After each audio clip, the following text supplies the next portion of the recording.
नमस्कार दोस्तों, इस वीडियो में मैं आपको मोटरसाइकिल के इंजन के बारे में बताने वाला हूं।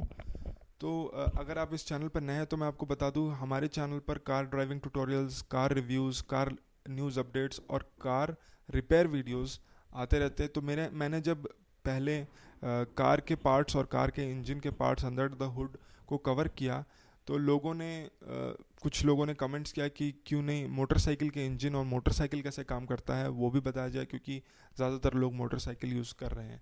तो मैंने सोचा है कि ठीक है, अपलोड करते हैं। और अगर लोगों का फीडबैक अच्छा आया, आप लोगों के जो है कमेंट्स अच्छे आए, या मेरे को जैसा फीडबैक मिलता है उस हिसाब से मैं आगे भी टू व्हीलर्स को भी कवर करने की कोशिश करूँगा। ठीक है, तो चलिए शुरू करते हैं मोटरसाइकिल के इंजन के पार्ट्स पे। देखिए दोस्तों, ये ज़रूरी क्यों है कि आप मोटरसाइकिल के इंजन के पार्ट्स को समझें? क्योंकि देखिए, आप मार्केट में जाएं, आप जब कोई नई बाइक आती है तो आपको ये समझने की ज़रूरत है कि आप बाइक लेने से पहले कि इंजन कैसे काम करता है और इंजन में पार्ट्स क्या हैं, आपको क्या मिल रहा है और क्या नहीं मिल रहा है, ये आपको जानना ज़रूरी है। क्योंकि आजकल मार्केट में ऐसा हो गया है कि जो सबसे ज़्यादा मार्केट होता है ना, जो सबसे ज़्यादा जिसकी मार्केटिंग हो रही है उसकी सबसे ज़्यादा सेल्स भी हो रही हैं। ठीक है, तो क्योंकि लोगों को एजुकेटेड होना है ये सारी चीज़ों में कि उनको क्या मिल रहा है क्या नहीं। यहाँ पर बस माइलेज देखा जाता है और जो है स्पेस वगैरह देखा जाता है, उस हिसाब से डिसाइड कर लिया जाता है। ठीक है, तो आपको ये भी चीज़ समझने की ज़रूरत है कि आपको किस तरह का इंजन मिल रहा है, कितना पावरफुल इंजन मिल रहा है। ठीक है, तो वो सारी चीज़ें समझना है। अगर कोई समस्या आपकी गाड़ी में आती है, कोई बाइक में समस्या आती है, तो वो भी आप समझ सके कि किस वजह से आ रही है। ठीक है, और उसे आप टेम्पोरली या परमानेंटली कैसे फिक्स कर सकते हो। वो मेंटेनेंस और रिपेयर वीडियोस आगे आने वाले हैं, तो ठीक है, वो आप बाद में देख सकते हैं। लेकिन पहले आपको इंजन के पार्ट समझना ज़रूरी है, तभी आप रिपेयर और मेंटेनेंस समझ सकते हैं।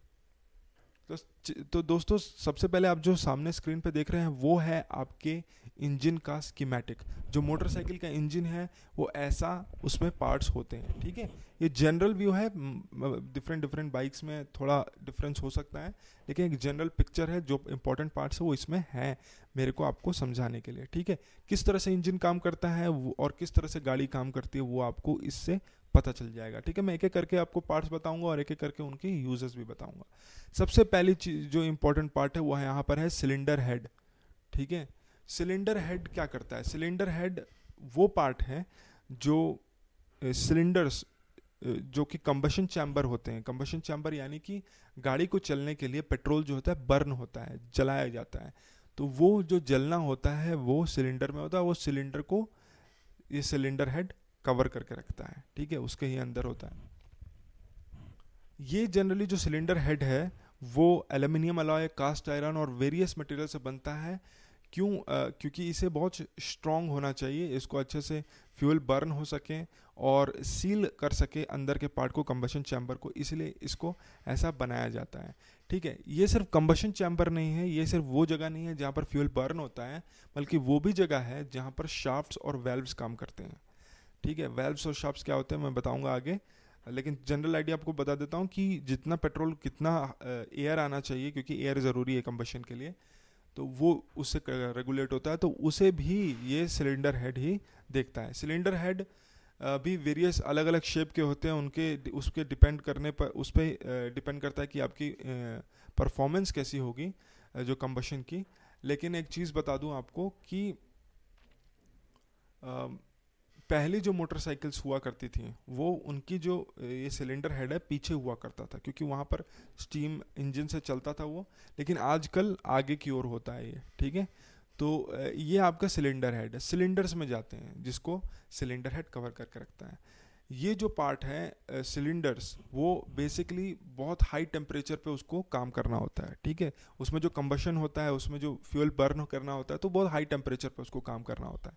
इसलिए बहुत ज़्यादा स्ट्रॉन्ग मटेरियल से सिलेंडर भी बनता है। तो सिलेंडर में आप देखिए अलग अलग नंबर ऑफ सिलेंडर्स होते हैं हर गाड़ी में। जितनी ज़्यादा पावरफुल अगर आपकी बाइक होगी उतनी ज़्यादा उसमें सिलेंडर्स भी होती हैं। ठीक है, 6 सिलेंडर तक आपकी मोटरसाइकिल्स में हो सकती हैं। ठीक है, तो मैं आपको बताऊं, इसमें जो है पिस्टन जो होता है वो मूव करता है। पिस्टन क्या करता है वो मैं आपको बाद में बताऊंगा, लेकिन ये बेसिकली इंजन ब्लॉक होता है। आपको मैं एक एक करके बताता हूँ। अगर सिंगल सिलेंडर इंजन है आपका, तो बहुत सिंपल इंजन है, इसमें बहुत सारे ड्रॉबैक होते हैं लेकिन बहुत सस्ता होता है सिंगल सिलेंडर इंजन, ठीक है। इसमें टैक्स भी ज़्यादा नहीं होता है, और बहुत हाई स्पीड पे भी ये काम नहीं कर सकता है, एक्सेलरेशन भी इसका अच्छा नहीं होता है, आवाज़ भी बहुत करता है, वाइब्रेशन भी बहुत करता है, अब बहुत अनकंफर्टेबल होता है यूज़ करने के लिए, इसे कोई सिंगल सिलेंडर इंजन नहीं यूज़ करता, ठीक है। ज़्यादातर बाइक्स में आप 2 सिलेंडर इंजन्स देखेंगे, ठीक है। और 2 सिलेंडर इंजन्स में अलग अलग शेप भी होते हैं, एक है स्ट्रेट ट्विन होता है, वी ट्विन होता है, फ्लैट ट्विन होता है, टैंडेम ट्विन होता है। तो ये अलग अलग तरह के जो आपके शेप्स के सिलेंडर्स आते हैं, तो उनमें भी आपको बता दूं मैं कि ये शेप्स क्यों हैं, ठीक है। ये शेप्स बेसिकली जो होते हैं आपके बताते हैं पोजीशंस जो सिलेंडर के हैं, वो आपको ये शेप्स बता रहे हैं, ठीक है।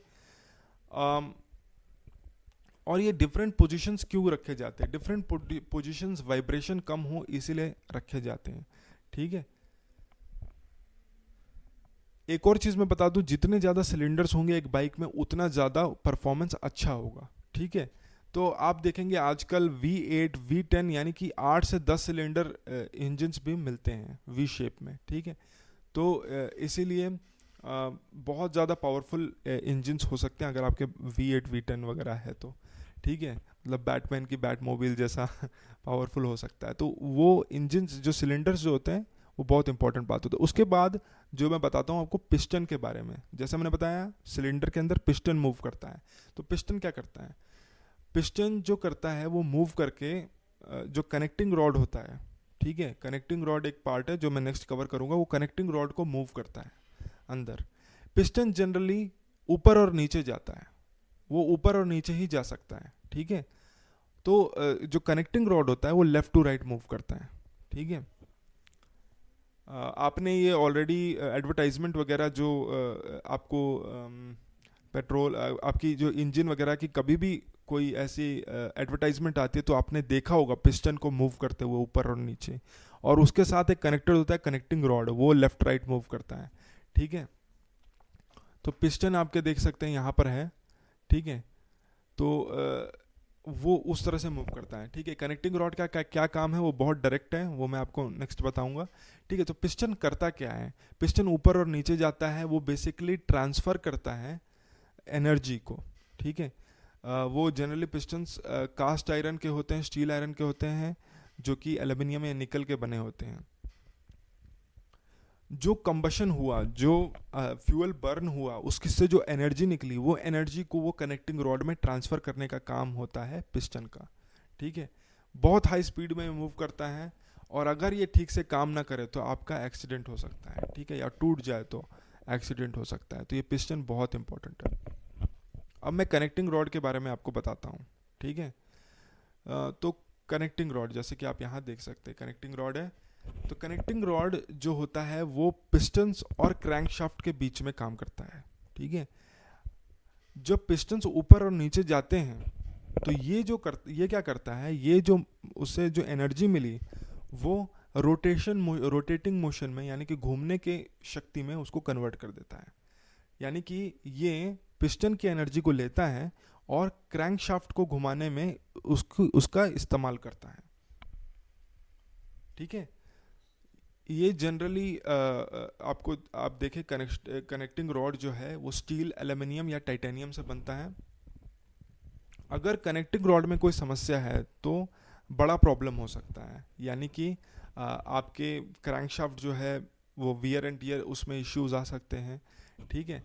और काफ़ी बहुत सारे पार्ट आपको रिप्लेस करने पड़ जाएंगे, ठीक है। और प्रॉब्लम भी इसको सॉल्व करना बहुत मुश्किल हो जाता है अगर आपके कनेक्टिंग रॉड में कोई इशू है तो, ठीक है। इसीलिए कोई उस टाइम पे आप मैकेनिकल कोई पर्सन है उससे बात कीजिए अगर ऐसा कोई समस्या आए तो। क्रैंकशाफ्ट मैं आपको बता देता हूँ क्या करता है। क्रैंकशाफ्ट जो होता है कनेक्टिंग रॉड से कनेक्टेड होता है, वो जो होता है वो घूमता है, ठीक है। तो मोटरसाइकिल का चेन घूमता है, ठीक है। तो उससे क्या होता है, मोटर बाइक की जो जो व्हील्स हैं वो भी उस हिसाब से घूमती हैं, ठीक है। तो क्रैंकशाफ्ट जो हैं डिफरेंट पोजीशंस पे उनको मूव करना होता है डिफरेंट इंटरवल्स में, ओके, अलग उनकी टाइमिंग होती है इन क्रैंकशाफ्ट्स की कि कब उनको मूव करना है, बहुत प्रिसाइज टाइमिंग के साथ वो उसे घूमना होता है। अगर वो टाइमिंग गलत हुई क्रैंकशाफ्ट की तो बहुत प्रॉब्लम हो सकती है। इसीलिए इसीलिए उनको एक टाइमिंग चेन या टाइमिंग बेल्ट के साथ कनेक्ट किया जाता है, ठीक है। तो टाइमिंग बहुत इंपॉर्टेंट होती है, क्योंकि देखिए क्रैंकशाफ्ट जो पावर मिल रही है उसे उसे तुरंत मोटर बाइक की व्हील्स को घुमाना है। ज़रा भी गैप हुआ आगे की पहिया पीछे का पहिया अलग अलग स्पीड पे है वगैरह, तो कुछ गड़बड़ हो सकता है ना। तो इसीलिए आपकी गाड़ी का एक्सीडेंट हो सकता है, इसलिए इसका टाइमिंग बहुत इंपॉर्टेंट है, ठीक है। इसीलिए हम लोग यहाँ पर टाइमिंग चेन या टाइमिंग बेल्ट का इस्तेमाल करते हैं। उसके अलावा स्पार्क प्लग्स एक और इम्पॉर्टेंट पार्ट है। स्पार्क प्लग्स क्या करते हैं? स्पार्क प्लग्स बेसिकली एक इग्निशन के लिए यूज़ किए जाते हैं, ठीक है। यही वो स्पार्क प्लग्स हैं जो कि फ्यूल में हवा और पेट्रोल में को में आग लगाने का काम करते हैं, ठीक है। और यही वो केमिकल फ्यूल को काइनेटिक एनर्जी में बदलने के लिए में मदद करते हैं, ठीक है। स्पार्क प्लग्स आसानी से रिप्लेस किए जा सकते हैं, हालांकि इंपॉर्टेंट पार्ट है, लेकिन रिप्लेस करना आसान है। लेकिन अगर ये काम नहीं कर रहा है तो कोई बैटरी में कोई समस्या हो सकती है आपके बाइक में, ठीक है। तो इसीलिए स्पार्क प्लग्स को ठीक तरह से अगर बिजली नहीं मिल रही है तो वो फ्यूल बर्न नहीं कर पाएगा। फ्यूल बर्न नहीं कर पाएगा तो क्या होगा? आपकी गाड़ी चलेगी नहीं। तो इसीलिए स्पार्क प्लग्स की समस्या हो सकती है, बैटरी की समस्या हो सकती है, ठीक है, अगर आपकी गाड़ी स्टार्ट नहीं हो रही है तो वो भी एक इम्पॉर्टेंट चीज़ आपको यहाँ पर सीखने को मिल रही है। इंजन वेल्व्स के बारे में आपको बताता हूँ मैं। यहाँ पर आप वेल्व्स देख रहे हैं, वो वेल्व्स क्या करते हैं? वेल्व्स हवा और पेट्रोल या डीजल कितनी मिलनी चाहिए कंबशन चैम्बर में वो रेगुलेट करते हैं, वो बताते हैं, ठीक है। और इससे क्या होगा? इससे अच्छी तरह से कंबशन होगा। अगर देखिए ज़्यादा कम हवा है और ज़्यादा फ्यूल है तो पूरी तरह से वो जो होता है ना, आग नहीं लग पाएगी, पेट्रोल उतना अच्छी तरह से बर्न नहीं हो पाएगा, ठीक है। तो इसलिए ठीक तरह का एकदम प्रॉपर तरीके से हवा आनी चाहिए और प्रॉपर आपको पेट्रोल आनी चाहिए, और फिर उसे इंजन वेल्व्स ये कंट्रोल करते हैं कि कितनी आनी चाहिए, ठीक है। तो ये है। और इससे आप क्या कर सकते हैं? वेल्व्स को ठीक तरह से आप मॉनिटर कर सकते हैं कि अगर कंबशन ठीक से हो रहा है या नहीं। अगर एफिशिएंटली नहीं हो रहा है, माइलेज कम हो रही है, तो इंजन वेल्व्स की प्रॉब्लम हो सकती है, ठीक है। तो ये आपको समझने की ज़रूरत है। तो ये एक ये एक बेसिक नॉलेज है आपकी मोटरसाइकिल के इंजन के पार्ट्स का। अगर आपको मेंटेनेंस जानना है तो वो शायद अगले वीडियोस में मैं अपलोड ज़रूर करूँगा। अगर आप लोग चाहें तो, आपका फीडबैक अच्छा है तो मैं ज़रूर अपलोड करूँगा कि मोटरसाइकिल के इंजन को कैसे मेंटेन करें, कैसे उसमें समस्याएं जाने। तो ठीक है, मेंटेनेंस और रिपेयर वीडियोस कार रिलेटेड तो ऑब्वियसली मैं ऑलरेडी अपलोड कर रहा हूँ और अपलोड करूँगा। तो मोटर बाइक भी मैं फ्यूचर में अपलोड कर सकता हूँ। अगर आपको ये वीडियो अच्छा लगा प्लीज़ लाइक करें, सब्सक्राइब करें और बेल आइकन ज़रूर प्रेस करें। अगले वीडियो में मिलते हैं दोस्तों, तब तक के लिए गुड बाय।